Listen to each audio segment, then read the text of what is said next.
This series is a celebration of architectural design in Australia. From the coast, to the city, to the bush.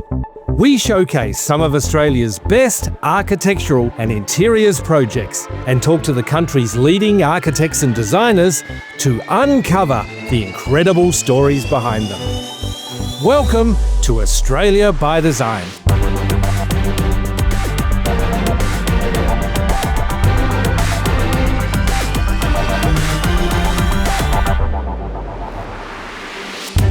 Australian architecture is world-class, and our ByDesign team of industry experts have selected some of the best design projects from around the country.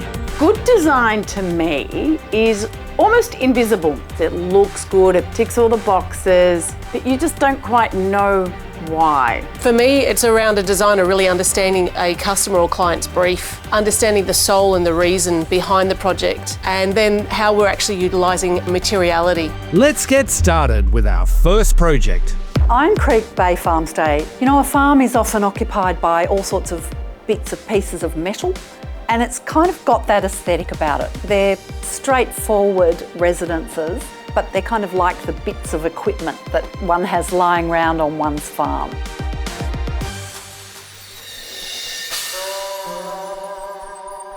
Who doesn't love Tasmania? There's a real freshness in the air, which is also found in the design here on the Apple Isle. This is Iron Creek Bay, the beautiful backdrop to a remarkable architectural adventure.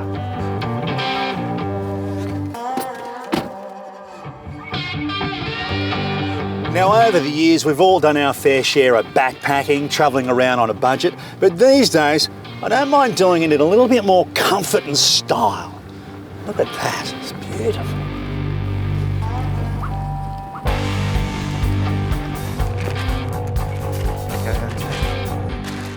Welcome, Peter.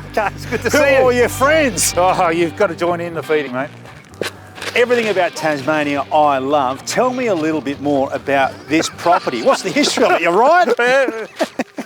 I'm here to talk about design, mate. The history of the property, it is pastoral and it's been developed over a number of years to become a cherry farm, and the new owners basically wanted to expand the whole experience of a farm stay. Now tell me, it's a mixed bag of accommodation, catering for all styles and all budgets. Correct, yeah. And we have a series, we've got pavilions, which are the ones you can see behind us, and therefore are really dealing with families. And then over the back, we've got a series of pods, which basically are upmarket backpacker accommodation.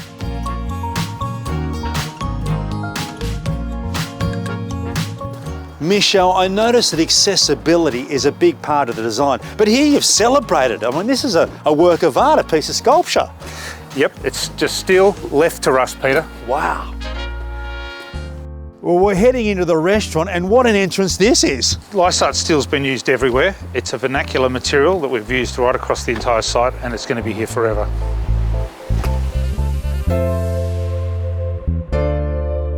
Welcome to Irani restaurant at Iron Creek Bay Estate. Hey, mate. I thought after feeding the sheep you might need something to settle you down. Right, so, right, this is Tasmanian ginger ale, Tasmanian ginger ale. is it? Yeah, very, very nice. Tell me, where is everybody? Oh, they'll be out touring, Pete. We're a great place to use as a base camp. Just down to the south is the Tasman Peninsula, so Port Arthur and some beautiful walks down there. We're in an area rich in ingredients and wineries and such. So Tasmania is known for its natural beauty, but there's a real appreciation of design, I've noted. Here there's a real range of hospitality, and we've got this amazing view and landscape, but Misho's absolutely made this designer base camp. And mate, before we go, can I get a bottle of this beautiful Tasmanian ginger ale? Yeah.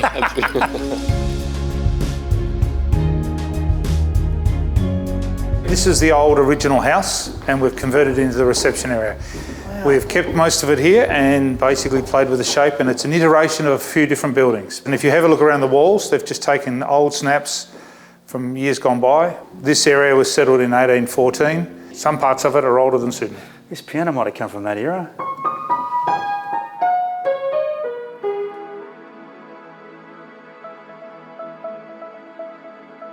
So sustainability is all about how we keep all the trees on site, and we retain them, we use them, and we abut them within the existing structures. Everything about it is part of the landscape, and the buildings need to fit with the landscape. It's a piece of sculpture in its own right.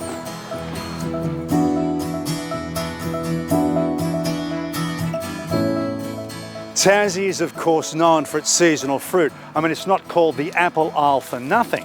But it's also home to the fagus tree, which is the only Australian deciduous native. Now, depending on the type of year, its leaves will change colour from tangerine to yellow to green. And it's that colour palette which has informed this design. So, Misha, this is what we're calling the pods. I love the name. It's very simple egalitarian architecture. Tell me about them. They're basically a series of rooms internally, which are smaller pods of accommodation that allow two people or an individual to stay in a small space at a low cost. How did it go together? Series of panels. It's all material called CLT, cross-laminated timber. It's all panelised. And to complete the external, we have a roof and a wall system in the lysart material that encompasses everything, makes it easy to deal with, and no gutters, and the gutters drain onto the ground. So again, another version of the lysart material that is practical. How long did it take for that to go together? These three were all erected in just over 4 days. So Peter, here we are. One of the pods, a series of rooms that run down a corridor, and keeping it really simple with little window seats that act like a little lounge room. Well, I'm reminded of the quote that everything should be as simple as possible, but not simpler. Well, this is simple, but there's a lot of complexity to it. Now, is anyone in these rooms? Should we knock? We should knock and just see, and hopefully not. I think we're good, Misha. No one there. What do we got? We've got some basic backpacking and fruit picker accommodation Right. at a low-end budget area. Okay, where do I sign?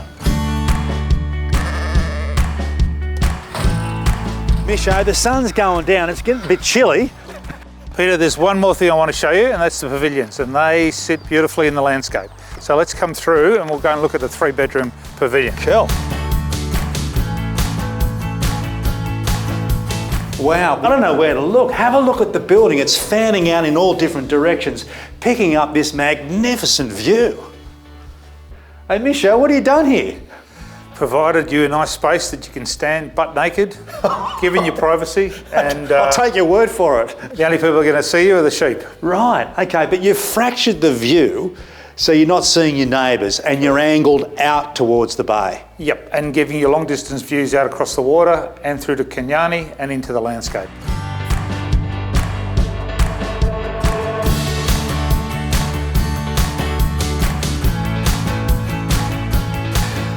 You know, architecture, high-end design does have a reputation of being accessible only to the rich, only to the affluent. But here are a series of buildings that challenge that misconception. Simple, beautiful, practical structures sitting at one with Mother Nature and all of the creatures, great and small.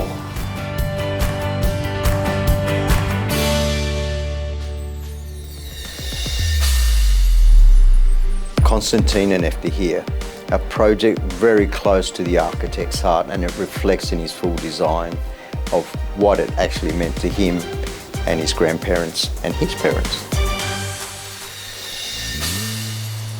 This residential project in the Melbourne suburb of Blackburn is not just one house, but two.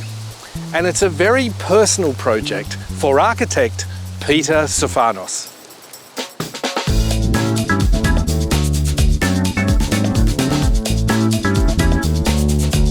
So Pete, how is this project personal to you? It's very personal because my grandparents lived on this site. Really? Yes. Thank you. Little old weatherboard house on the property, and it was a centre of extended family activities and, you know, really my second home. Okay, you used to come here as a boy? I literally swung on the clothesline just here.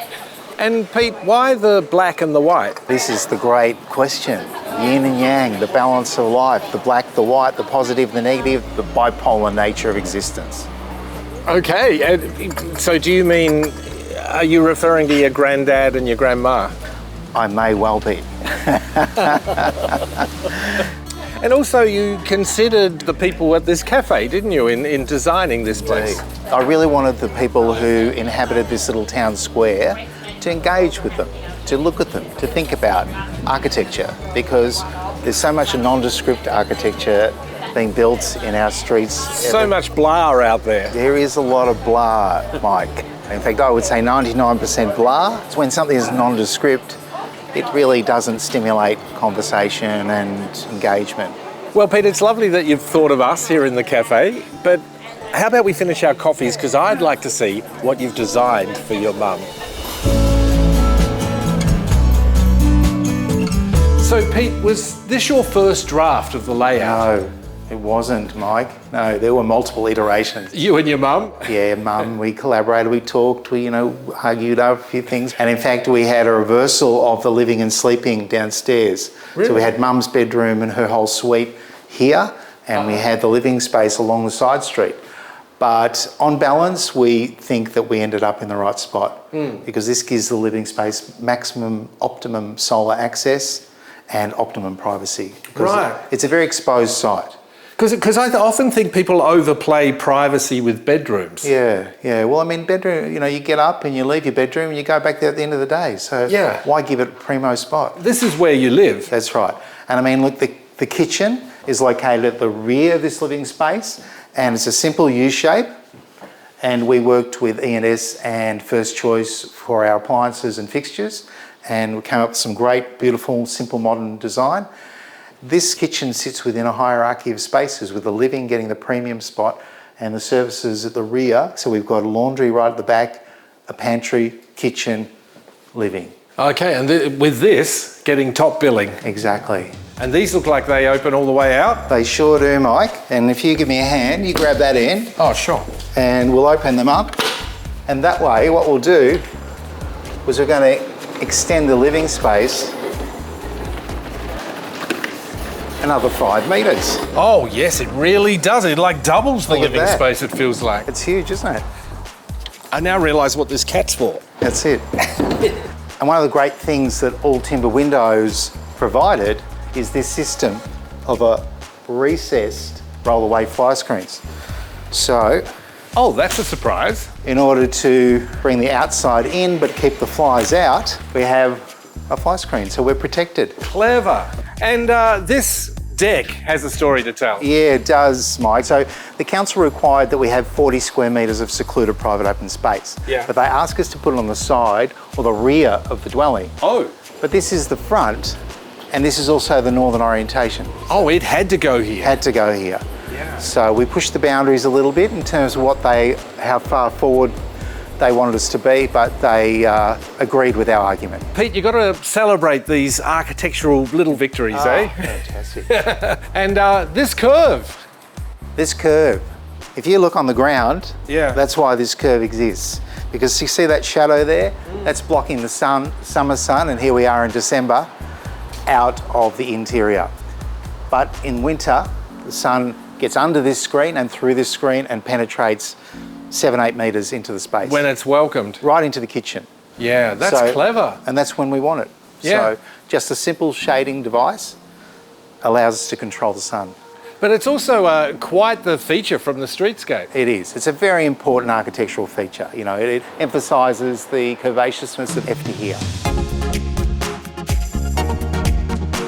I'm just catching up here. I noticed the houses have names. They do, Mike. The names of my mother's parents. Of course. Eftihia and Constantine. So I wanted to immortalise them. I wanted to cement their names into history. So, Christina. Yes. Did he do all right? He did a wonderful job. Yeah. You're happy? She had to say that. But I'm very happy. I'm very happy. By living here, really, I feel the quality of my life has been extended. I feel secure and very, very comfortable. So apart from the curves, Yep. the other dominant feature are the bricks. That's right, yeah. Look, Mike, we wanted to reflect a quintessential suburban building material, brick veneer. Yeah, you see it all around the burbs. You do, you see it everywhere. It's just absolutely that classic Australian house. Here we used the PGH brick called Murata Blanco. I notice a little variance in there. Is that a mistake? There's no mistakes there. Interspersed here and there is a little glazed white brick. It's subtle, just gives another angle. And the same with the black, with the Murata Nero. Exactly. Tricky, just to keep us on our toes. Yeah, just to get a little textural change. This is the upstairs living space. So it's the second living space. This is designed to future-proof the house so that a family can live here ultimately. But of course, this place was tailored to my mum, and mum lives entirely downstairs. She actually never comes up here. Oh, really? Yeah. So this entire wall is curved and it extends out to the screen that we were looking at earlier. And with the black house next door, I know you've got curves there. That's too. right, but we've got vertical curves there. Right. So these are the horizontal curves, so the sweeping, swaddling of the grandmother's loving arms. Yeah. And then the vertical curves on Constantine, which represent support. Now, Pete, tell me about this double height space. Surely there was temptation to go all the way to the wall with this. Yeah, but then you don't get the majesty of a double height volume. It means that the sun can get deeper into the space below. The screen acts as a privacy screen. So as we can see here, our friend walking along the footpath is very largely obscured by the screen. I want to show you my very favourite little spot, if you don't mind coming this way. Okay, intriguing.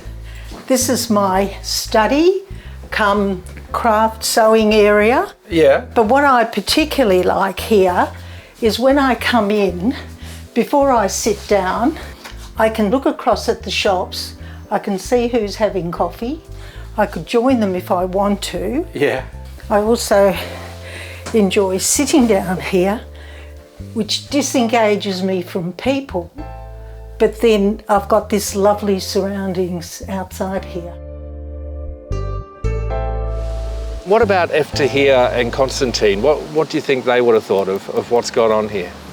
Well, I think they would be delighted, and my mum really hoped that I would end up developing that site, but when she died in 2002, I couldn't see how it would be possible. Then you wheel this guy in. That's right. He's pretty clever. Yeah.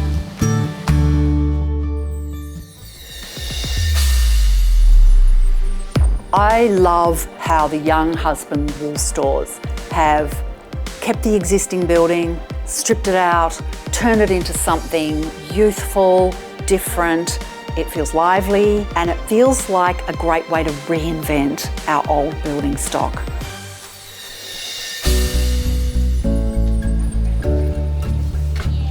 All right, thanks guys. There you go. Thank Enjoy you. that. Take it easy. Hey, it's market day here in Melbourne. Here, set up within the walls of an architectural artefact, a building that preserves the past and provides a gateway to the future. These industrial red brick walls date back to 1901. The name Younghusband, well, they were early owners, stock, station and wool brokers back in the day. It's now been converted into modern office space and a vibrant community hub. Now, the man entrusted with this transformation is Peter Minklis, somewhat of an architectural archaeologist.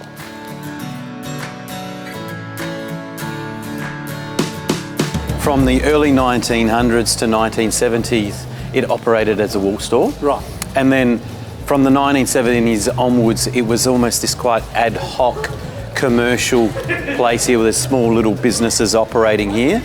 Now we've reignited it into this urban village, and every village needs a town square.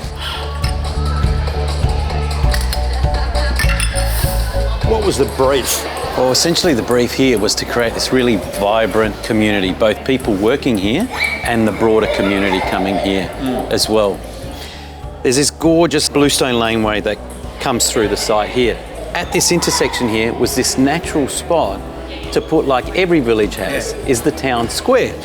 Town square is about where people can come and naturally feel part of it, naturally just take up a space and sit and interact and engage, and there's always this sort of overlap of activities that can happen here, and it just becomes a place for people.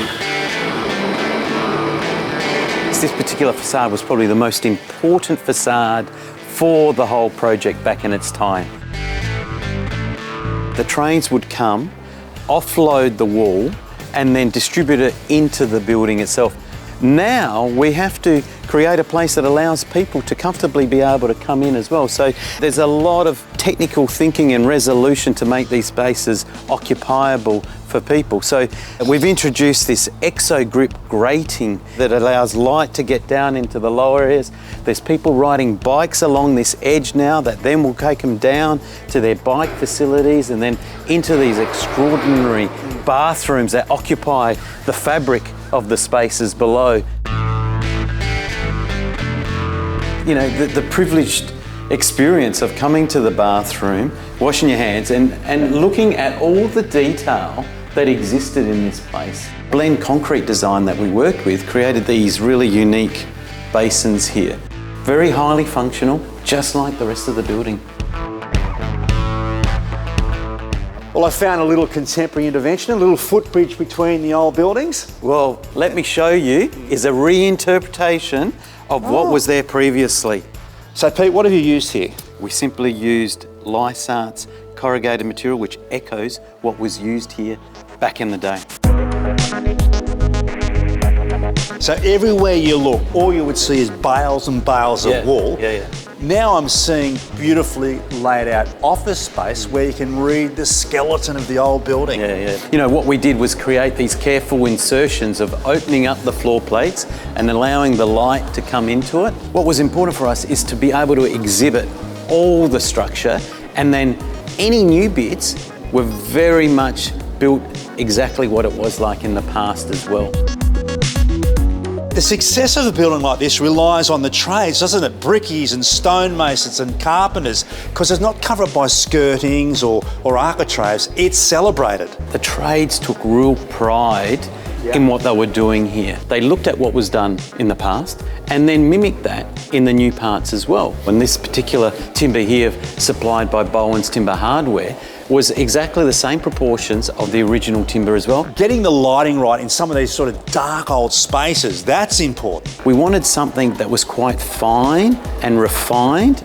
Aglo, through their Mondolux system, provide these beautiful linear lighting systems, and it didn't fight with the beautiful heritage fabric as well.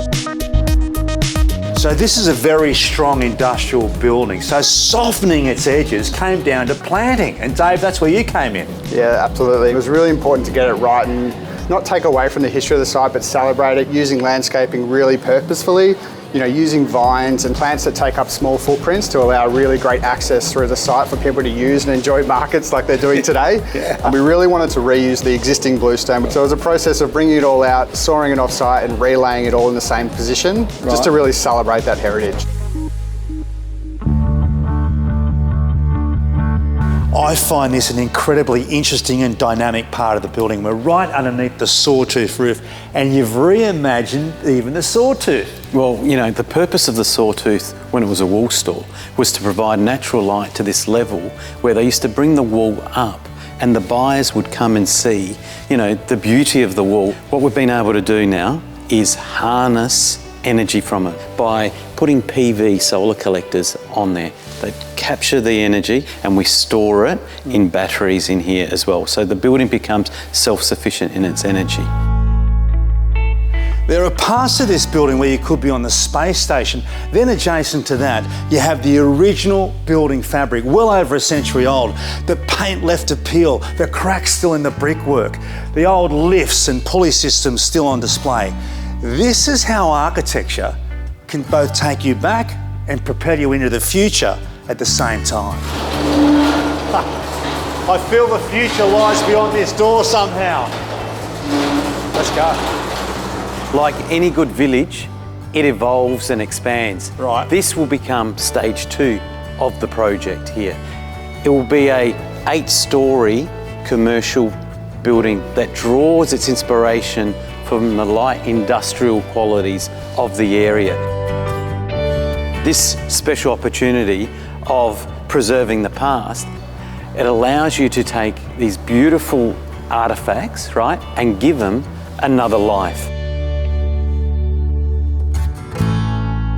We're back where we started, in the town square. Beautiful. What a journey. Look, I feel this building is a little bit like an old book or a friendly old face.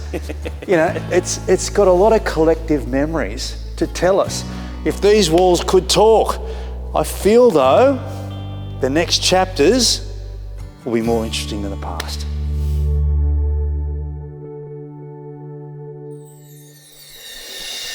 When this beautiful 19th century church lost its congregation, it needed a new purpose. Thankfully, this beautiful old church has gone through its own miraculous conversion. Richard, welcome to St Michael's Grammar School in the heart of St Kilda, Melbourne. We're a school of 1,200 students. We have an incredibly strong reputation for the performing arts.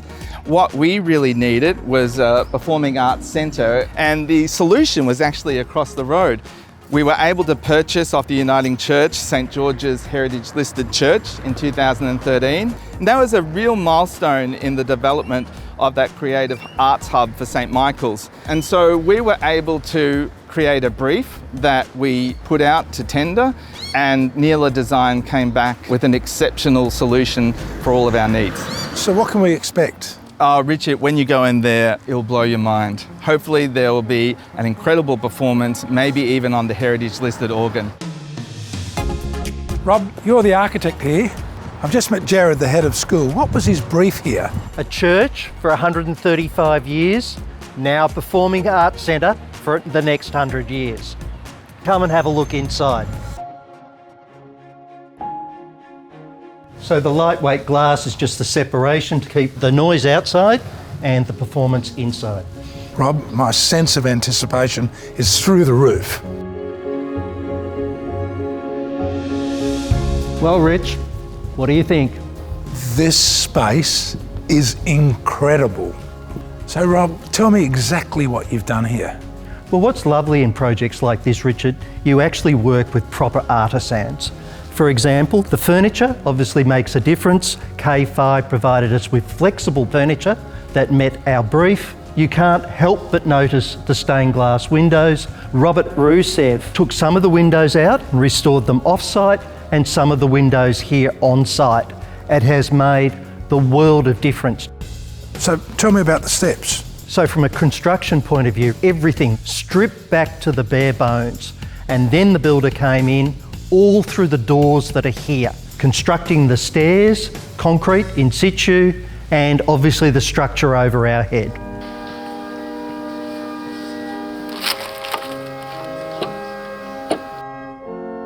Clearly, on a project like this, you would have had to rely on a whole lot of experts. Definitely that's the case, and that's the enjoyable part of it. If you take the organ, for example, it's part of the heritage listing of the building. We found the right people to take 134 years of dust out of all those pipes and restore them and bring them back to life. That all needs to be managed. We had project managers on the project, Cerno, who not only looked after the construction, but post-construction, making sure all those little defects at the end of the project were completed to the school's satisfaction.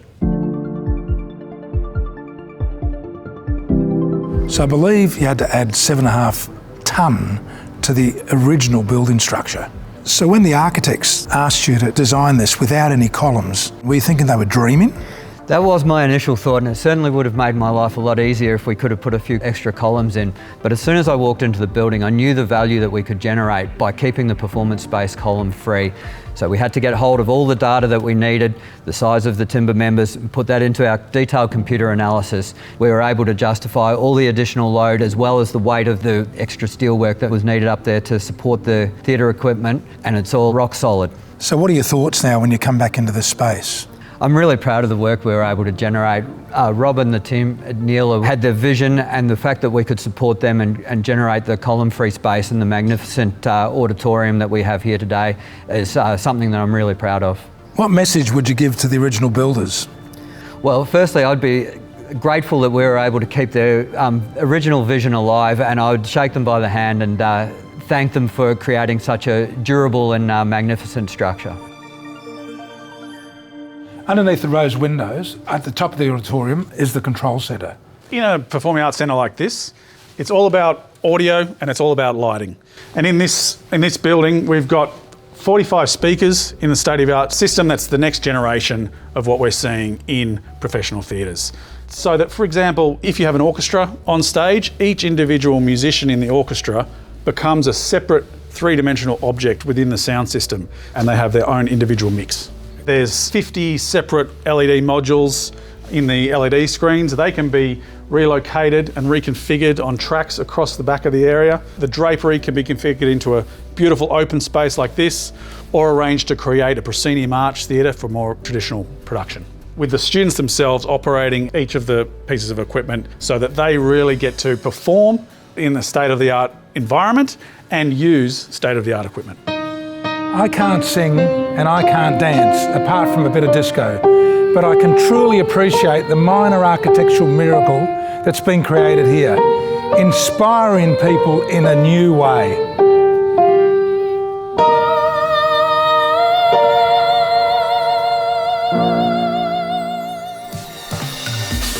Which project do you like best? Vote for your favourite in the Cult People's Choice Award. Just by casting your vote and telling us in 15 words or less which is your favourite, you have a chance of winning a prize from the Now Design collection. A beautiful billow chair designed by Adam Goodrum, a stunning set of Nest tables designed by Adam Goodrum, or a gorgeous Nola lamp designed by Tom Faraday. Just scan the QR code on the screen or go to ByDesign.global and cast your vote in the Cult People's Choice Award. Good luck!